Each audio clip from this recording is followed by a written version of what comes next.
Bonjour à tous et bienvenue dans cette émission spéciale consacrée à l'indice de complexité économique. Aujourd'hui, nous allons discuter de l'importance de cet indice pour évaluer la diversification économique et la compétitivité des pays. Pour nous aider à mieux comprendre le sujet, nous avons invité deux experts en économie, Madame Cissé et Monsieur Adolphe. De plus, nous allons également explorer comment Python, un langage de programmation, peut être utilisé pour analyser et visualiser les données liées à cet indice. Avant de commencer notre dialogue, permettez-moi de vous présenter le plan de notre exposé. Tout d'abord, nous expliquerons en quoi consiste l'indice de complexité économique, puis nous discuterons de son importance en utilisant des exemples concrets, en mettant l'accent sur les pays de différents niveaux de développement, y compris l'Afrique. Enfin, nous aborderons les cas d'utilisation de Python dans l'analyse de l'indice. Commençons. Bonjour Madame Cissé et Monsieur Adolphe, merci d'être ici aujourd'hui pour discuter de l'indice de complexité économique. Pourriez-vous expliquer en quoi consiste cet indice ? Bonjour Monsieur Connet, avec plaisir. L'indice de complexité économique est une mesure qui évalue la diversification économique et la compétitivité d'un pays en se basant sur les produits qu'il exporte.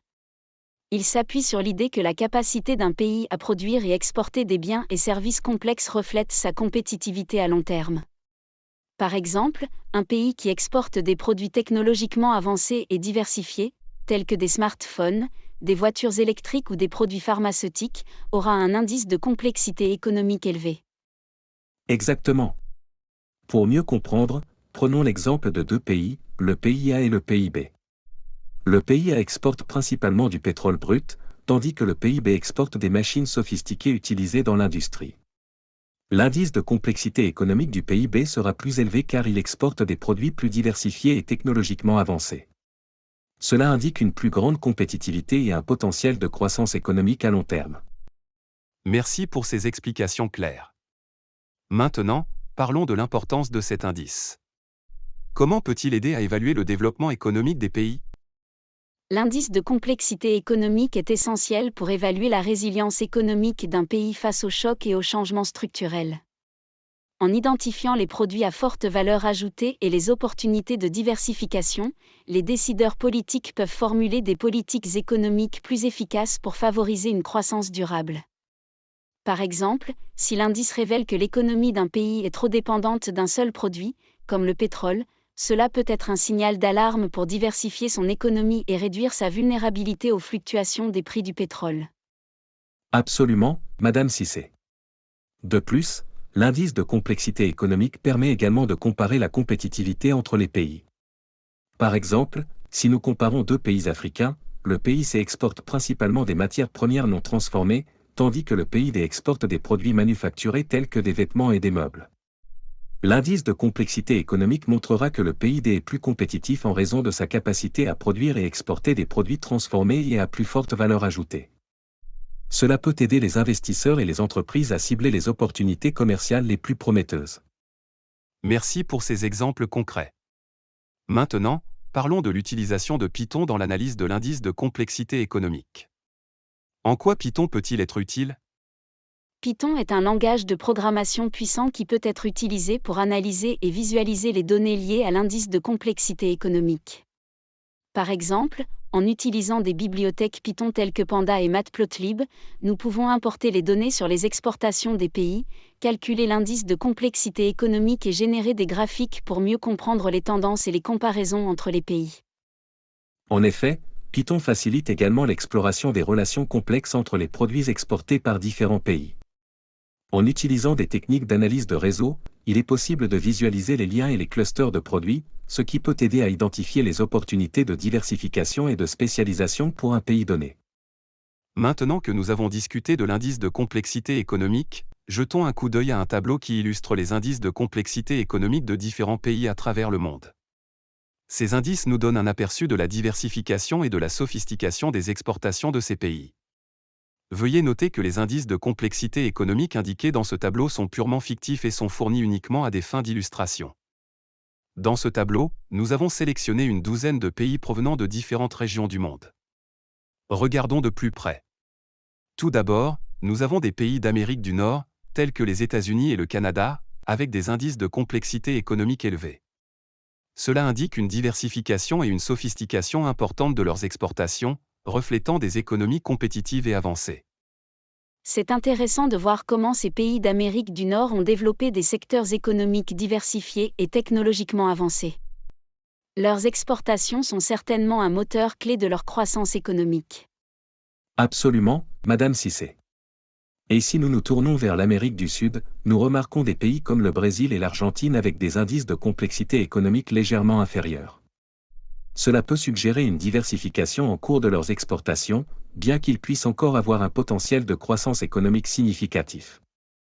Passons maintenant à l'Afrique. Nous voyons ici des pays tels que l'Afrique du Sud et le Nigeria, avec des indices de complexité économique variés. Bien que ces pays aient encore une marge de progression en termes de diversification de leurs exportations, ils montrent des signes de développement économique et de compétitivité croissant.